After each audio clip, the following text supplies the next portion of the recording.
a private birth, hidden timelines, and a staged pregnancy. When Letterman presented the claim, it wasn't loud or sensational. It was calm, precise, and powerful enough to leave Trump questioning how he had ever walked into that studio thinking he was in control.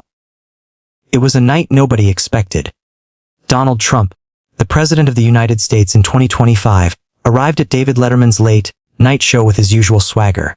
He walked in smiling, confident he knew exactly how the evening would unfold. For years, he had appeared on countless shows, faced reporters, and navigated interviews that could unsettle almost anyone. This, he thought, would be just another chance to charm a television audience and steer the conversation. Letterman greeted him warmly, with the kind of calm smile that made you feel relaxed. Trump returned it, thinking the interaction would be friendly and simple. But as soon as the cameras started rolling, Letterman did something no one in the audience, and certainly not Trump, expected. He spoke with a quiet authority that carried more weight than any loud announcement could. "Barron Trump is not Melania's son," Letterman said. The words hung in the air. A wave of shock swept through the audience. Murmurs rose, and even some of the crew momentarily stopped their work. Trump paused mid-step, his confident smile faltering. Letterman's voice didn't waver. He didn't shout. He didn't taunt. He didn't even rise from his chair. He simply stated what seemed impossible, almost casually. Then he delivered the kicker. "He is the child of Donald Trump and Ivanka." The room went silent. The kind of silence that makes people lean in without realizing it. For Trump, it was as if the ground had shifted beneath his feet. He had faced opposition, criticism, and scandals before, but this was personal in a way nothing else had been. The claim Letterman had just made wasn't about policy or politics. It was about family, secrecy, and something so sensitive it could shake even the most confident man. Letterman, with a calm and deliberate tone, explained what he meant. The story, he said, was that Melania had never actually carried Barron. The pregnancy everyone had seen, the photographs, the public appearances, the carefully curated media moments, had been staged. According to the host, the real story was far more complex. Ivanka had secretly given birth to Barron, and Melania had played her part in a careful plan to maintain appearances. Trump blinked, trying to regain control. At first, he laughed nervously, perhaps thinking the host was joking. But Letterman didn't pause or smile in a way that suggested he was playing around. He spoke with precision, detailing the timeline and the supposed actions taken to cover up the real pregnancy. Every word was chosen to leave room for thought without forcing a conclusion. A technique that made the audience lean closer, wanting to hear the next detail. Letterman began to lay out the story piece by piece. He mentioned how Ivanka had disappeared from public view during the months of the supposed pregnancy. Work trips, modeling commitments, and private engagements had all been explained publicly as business-related absences. But according to insiders Letterman claimed to have interviewed, these trips coincided exactly with the time Ivanka gave birth in private. Melania's appearances were described in a new light. Loose clothing, careful positioning in photographs, and strategic public outings were all part of the alleged deception. Letterman framed it as a deliberate effort to convince the world she was pregnant, while the truth remained hidden behind closed doors. Even the dates of public announcements, hospital visits, and photo opportunities were presented as carefully coordinated steps in a story the public had been led to believe was real. Trump attempted to interject, trying to assert his usual confidence and dismiss the claim. But Letterman's delivery made it hard to interrupt. He didn't need to shout or argue. The quiet seriousness of his voice made every sentence land, and each piece of information built on the last. The audience was captivated not just by the claim itself, but by the way it was presented. Letterman had created a sense of inevitability, a feeling that the story could be true simply because it was laid out logically, step by step. The host even hinted at insider accounts without making absolute claims. He spoke of stylists who allegedly created custom outfits to hide prosthetic devices, bodyguards who reportedly escorted Ivanka to private clinics, and carefully timed hospital visits that misled the public. Each element seemed small on its own, but together they painted a picture of a meticulously planned deception. The audience could hardly believe what they were hearing. For Trump, the situation was dizzying. He had entered the show expecting an easy conversation, a chance to showcase his confidence and humor. Instead, he found himself confronted with a narrative so wild, yet presented so calmly and logically that even he had to pause and consider his words carefully. The usual tactics he relied on, charm, deflection, and forceful denial, felt inadequate. The first few moments of the interview had shifted the power dynamic entirely. Letterman, however, remained unshaken. He spoke softly, deliberately, and with a precision that made every word land with weight. He didn't need to shout, argue, or attack. He simply presented his story piece by piece, letting the audience and Trump fill in the gaps with their own imaginations. By the end of the opening segment, the atmosphere had changed completely. What had started as a standard interview had become a dramatic confrontation, a test of composure, and a revelation that even someone as confident as Donald Trump could be unsettled by careful questioning and a bold claim. And in that moment, it became clear Trump had underestimated David Letterman. Letterman didn't waste time. After dropping the bombshell, he moved carefully, deliberately, letting the audience absorb the shock before layering on details that made it feel almost real. He began to outline the timeline of events, the sequence of moments that, according to him, revealed a secret carefully hidden from the public. It started with Ivanka.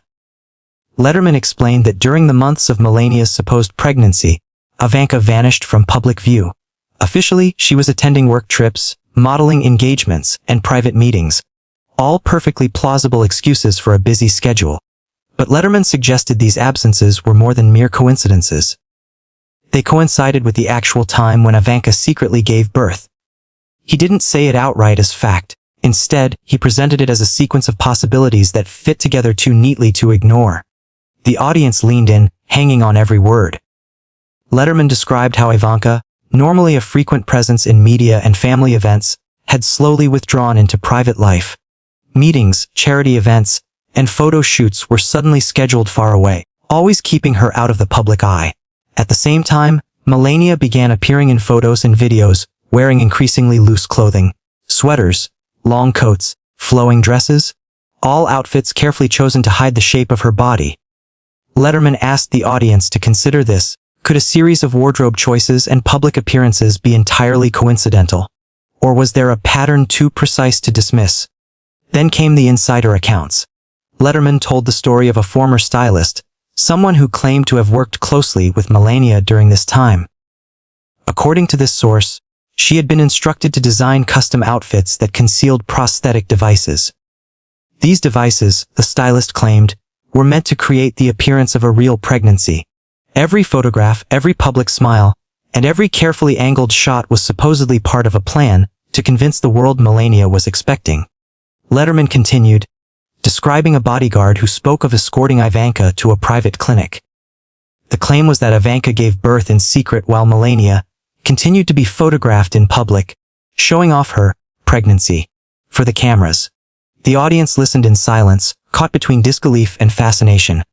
Each element of the story seemed extraordinary, yet Letterman's calm, precise narration made it feel like a puzzle coming together piece by piece. Even the hospital visits were included in the timeline. According to the host, Melania allegedly checked into the wrong wing of the hospital on the day Barron was born. Photos were taken, announcements were made, and the media reported the birth as if it had happened in the public eye. Meanwhile, the actual delivery occurred in a private, undisclosed location. Letterman didn't shout or accuse. He simply told the story in a way that made the audience imagine unfolding quietly, hidden behind the headlines. As the timeline unfolded, the audience began to see a pattern. Ivanka disappeared. Melania appeared pregnant. Every public appearance fit into a carefully designed sequence. Each day, each wardrobe choice, each flight or photo shoot suddenly seemed part of a hidden plan, rather than mere coincidence. Letterman asked subtle questions, letting the audience fill in the blanks themselves. He also painted a picture of how the family might have coordinated all of this. According to Letterman, it wasn't just about hiding a pregnancy. It was about controlling perception entirely, the timing of public events, the placement of Melania in photographs, and even the scheduling of press releases were all allegedly synchronized to create the perfect illusion. Letterman suggested that this level of control required careful planning and secrecy at every step. The audience couldn't help but be drawn into the story. It was structured like a mystery where each clue, each absence, each outfit, each public smile, bit on the last. Letterman didn't need to exaggerate or shout. The facts as presented, combined with the logical flow of the timeline, created a sense of plausibility. For a moment, it didn't matter whether the audience believed it or not. They were captivated by the possibility, following the story as it unfolded, like a slowly turning page in a book. Letterman didn't stop at the appearances and absences. He emphasized how the small details fit together, suggesting coordination on a level most people wouldn't imagine. A flight here, a meeting there, a photo op designed to show a particular angle, all were elements of a public narrative meticulously constructed to hide the truth. He asked the audience to consider the sheer effort it would have taken to maintain such an illusion. And in doing so, he subtly underlined the enormity of the alleged deception. By the end of this segment, a clear picture had formed in the minds of the audience. Ivanka disappears. Melania appears pregnant. Custom outfits hide the truth. A private birth happens. Public appearances continue. Every moment fits into a timeline that seemed too exact, too deliberate, to be accidental. Letterman had guided them step by step, showing not just the claim, but the pattern that made it feel disturbingly possible. For Trump, this unfolding timeline was a challenge he hadn't expected. His usual confidence, built on experience and media savvy, felt tested. Every detail Letterman presented added another layer of pressure, forcing Trump to respond to one carefully laid piece at a time. What had begun as a single shocking claim about Barron's parentage had now grown into a complex story that put him entirely on the defensive. He realized he couldn't simply laugh, deny, or charm his way out. Letterman had constructed a narrative that demanded attention, reasoning, and scrutiny, and Trump was suddenly in a position where every single word mattered. The moment was tense, but Letterman remained steady. He didn't rush. He didn't need to. By simply presenting the timeline with precision, a calm narration of a series of compelling claims, he had taken full control of the conversation. For the audience, the story was no longer just a headline or a rumor. It had become a sequence of moments that, if true, revealed a secret carefully hidden behind public appearances and media images. And in presenting it this way, Letterman made one thing clear: what seemed impossible at first could now be imagined, understood, and seriously questioned. Trump, who had walked in with all the confidence of a man used to commanding attention, was left grappling with the reality that this interview would be far more challenging than he had ever expected. Donald Trump had faced countless interviews, debates, and moments in the public eye that could unsettle most people. He had dealt with reporters who pressed him, comedians who mocked him, and political rivals who challenged him relentlessly. But nothing in his career had prepared David Letterman was doing now. At first, Trump tried his usual approach, charm and confidence. He smiled, made a joke, and waved off the claim as absurd. "This is ridiculous," he said, his voice steady, though just slightly forced. "Everyone knows Barron is Melania's son. Completely fake story." He leaned back, trying to reclaim the stage, convinced the audience would side with him. He had always relied on his charisma to sway opinion, and for a moment, it seemed like it might work. But Letterman was patient. He didn't need to yell, argue, or attack. He simply continued laying out his narrative calmly, allowing the details to pile up, one by one. Trump's first response was handled with familiar ease. But then came the second wave. Letterman introduced more of his so-called insider accounts. The stylist who supposedly crafted custom maternity outfits to conceal a prosthetic pregnancy. The bodyguard who claimed to have escorted Ivanka to a private clinic. Each piece of information was subtle but pointed. Trump tried to laugh it off, using sarcasm and bravado, claiming Letterman was fabricating everything. Yet the audience's attention had decisively shifted. They were no longer just listening. They were imagining the sequence, picturing the alleged coordination, and watching Trump try to defend himself. By the third response, the dynamic had changed entirely. Letterman's questions had become specific, layered, and unavoidable. He asked about the timing of Melania's appearances, Ivanka's sudden absences, and the logistics of the alleged private birth. Trump's replies grew shorter, sharper, more defensive. He repeated denials, stumbled over his phrasing, and attempted to redirect the conversation. But the steady flow of Letterman's questioning left little room to maneuver. It was as if the calm circled precision of Letterman's delivery was slowly cornering him. The president, who had walked in confident and unshakable, now appeared cautious. Each follow-up question felt like another reminder that his usual tactics, confidence, deflection, charm, were no longer sufficient. He realized, perhaps for the first time in such a public setting, that his words carried weight not just in their content, but in how they were perceived under this unique pressure. Trump tried to inject humor, a strategy that had often worked in debates and interviews. He made jokes about rumors, laughed at the suggestion, and waved his hands dismissively. But Letterman remained steady. He didn't laugh along or argue back. He just waited, letting each point sink in. The audience sensed the shift. What had started as a seemingly outrageous claim now had a structure and a rhythm. Trump's repeated attempts to push back only reinforced the narrative of tension and uncertainty. Letterman then brought in another element: the hospital visits. According to the host, Melania had allegedly checked into a public hospital wing on the day of Barron's birth, creating the appearance of a routine delivery, while the real birth took place elsewhere. Trump's face tightened. He tried to laugh again, insisting the story was entirely false, but his words felt strained. The timeline Letterman had carefully built now loomed over him. It wasn't a sudden attack. It wasn't a series of connected events that challenged every statement he made. The host didn't need to confront Trump aggressively. The power of Letterman's approach lay in subtlety. Each detail of the alleged deception was presented calmly, logically, and with enough space for the audience to follow the reasoning themselves.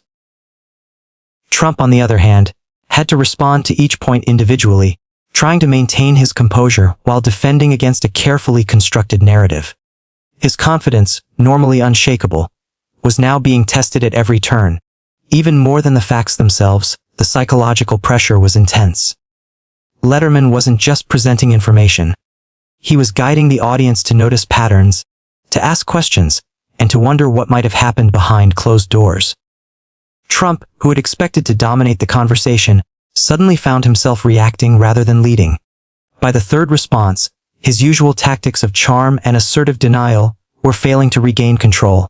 His words became repetitive, defensive, and increasingly cautious. The audience noticed the change. The initial bravado was giving way to hesitation.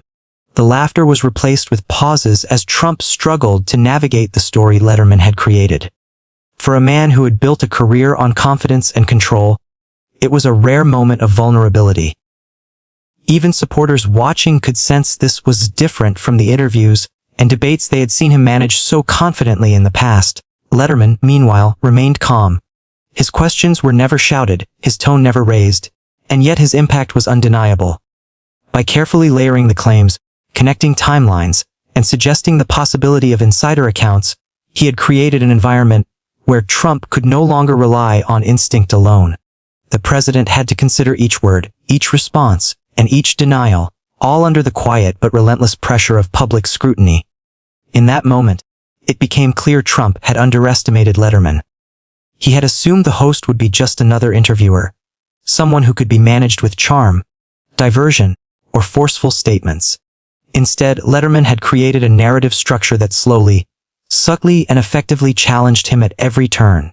What had begun as a late-night interview had transformed into a high-stakes confrontation of composure, strategy, and credibility. By the end of the third response, Trump's confident smile had faltered, his laughter was more strained, his words more cautious. He had entered the studio believing he could control the conversation, but he now faced a host who didn't play by the usual rules.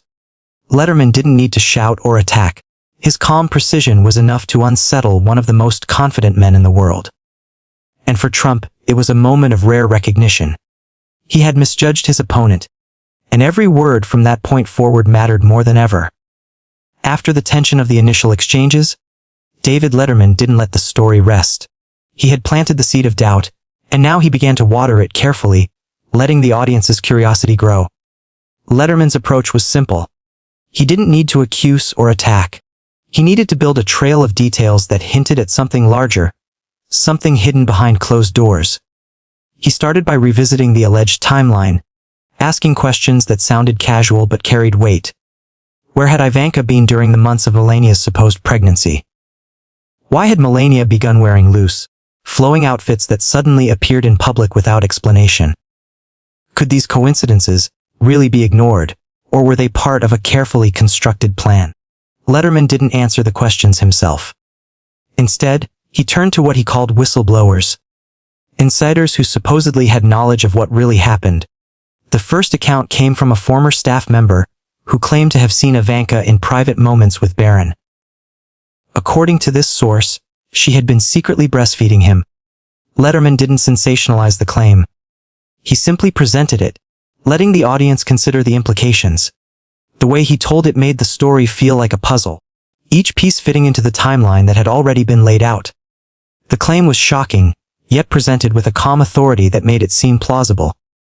Next, Letterman described accounts from a former stylist who said they had been instructed to create outfits that hid the appearance of pregnancy. Every dress, every coat, every angle of Melania's public photos was allegedly calculated to maintain an illusion. According to the stylist, the instructions came directly from someone in the family's inner circle, emphasizing secrecy above all else. Letterman didn't speculate about motives. He simply laid out the claim, letting it speak for itself. A bodyguard story added another layer. The source claimed he had personally escorted Ivanka to a private clinic for the birth, while Melania appeared in public as the expectant mother. These details aligned perfectly with the earlier timeline Letterman had described, reinforcing the idea of a carefully orchestrated cover-up. Each account seemed small on its own, but together they formed a pattern: absence, appearance, secrecy. It was a story of control and careful planning, quietly unfolding beneath the public eye.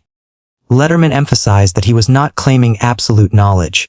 He framed everything as reports from insiders, carefully verifying what he could without exaggeration. This careful framing made the story feel credible, while still leaving room for doubt. The audience found themselves caught between skepticism and fascination, imagining what could be true and what might be exaggerated. The tension grew with every detail, every new account adding depth to the narrative. Then came the invitation that escalated everything. Letterman invited the entire Trump family to a televised interview. The invitation wasn't framed as a confrontation. It was polite, public, and professional. But the refusal, which came swiftly, only added fuel to the growing speculation. The absence of the family, the silence in response to such a direct offer, spoke volumes. Letterman didn't need to comment. He let the refusal speak for itself. The audience, already captivated by the previous stories, now had another reason to wonder what was happening behind the scenes. Throughout this investigation, Letterman's technique was consistent. He didn't rely on anger, shouting, or sensationalism. He built suspense through logic, sequencing, and the careful layering of accounts. Every new detail added texture, revealing a picture of secrecy and control. It was as if the audience was watching a story slowly unfold in real time, each revelation compelling them to pay closer attention. Trump, meanwhile, found himself on increasingly unstable ground.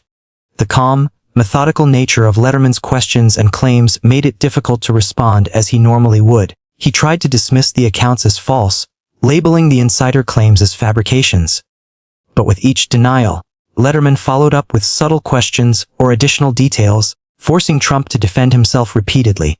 By now, the president's responses were more cautious, measured, and at times, defensive.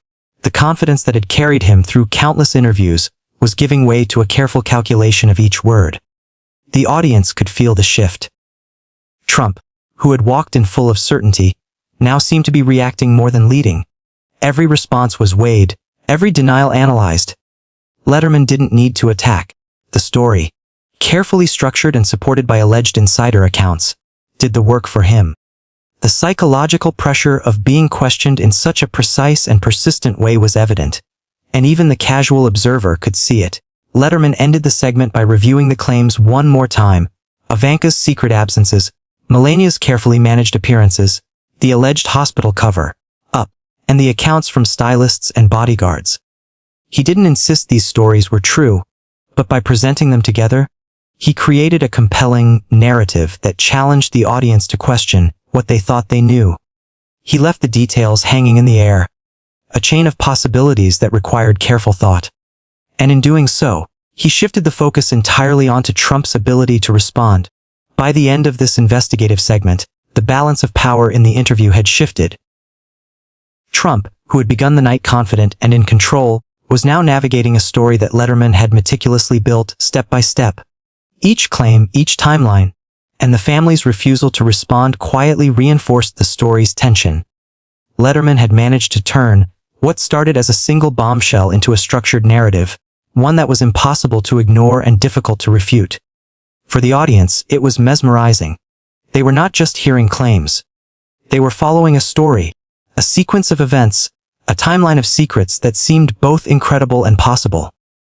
Letterman had transformed the interview from a casual chat into a careful investigation, one that exposed cracks in the usual confidence of a man who rarely showed uncertainty. By methodically presenting the details, layering accounts, and letting silence do part of the work, he had created a tension that would define the remainder of the show. And through it all, Trump had no choice but to listen, to respond, and to grapple with the realization that the night was no longer under his control. Letterman had taken him from a position of dominance to one of cautious defense, demonstrating the power of patience, precision, and strategic storytelling. The investigation wasn't just about uncovering a secret. It was about showing that even the most confident figures can be challenged when confronted with a careful, deliberate narrative. By the time the final segment of the interview approached, the mood in the studio had shifted completely. What had begun as a routine late-night appearance had transformed into a high-stakes confrontation that neither the audience nor Trump would forget. Letterman had presented his timeline, layered insider accounts, and carefully framed questions with precision.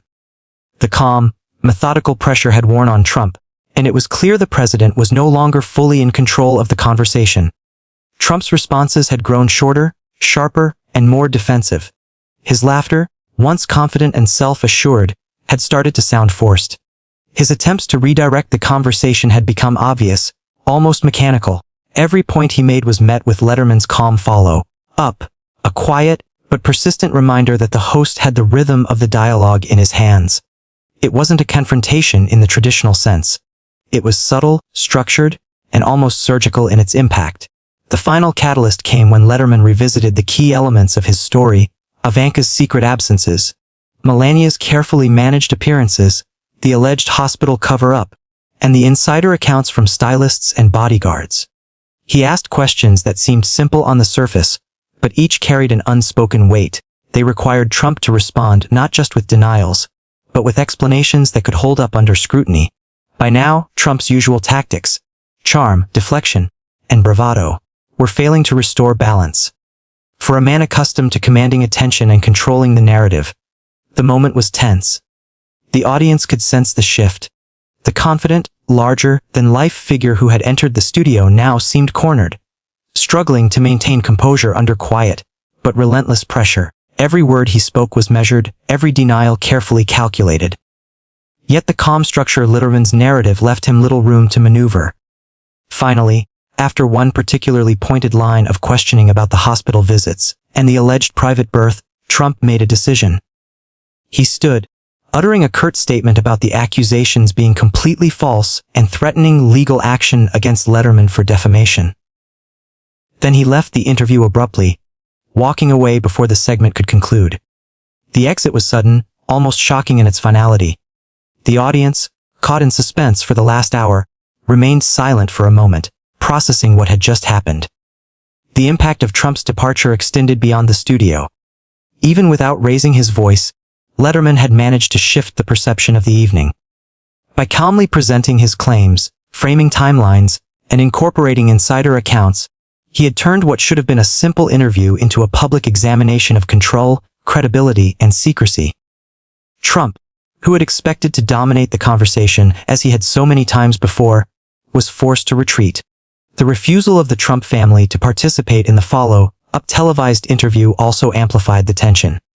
The invitation, simple and professional, was ignored, and in doing so, it lent credibility to the growing suspicions.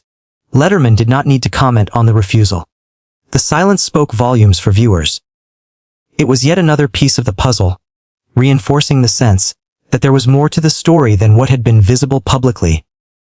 In the days following the interview, the episode became a subject of quiet discussion among political observers, commentators, and anyone interested in media and public perception. Analysts debated how the combination of careful narrative, layered details, and precise questioning had created a situation where even a man as confident as Trump appeared unsettled.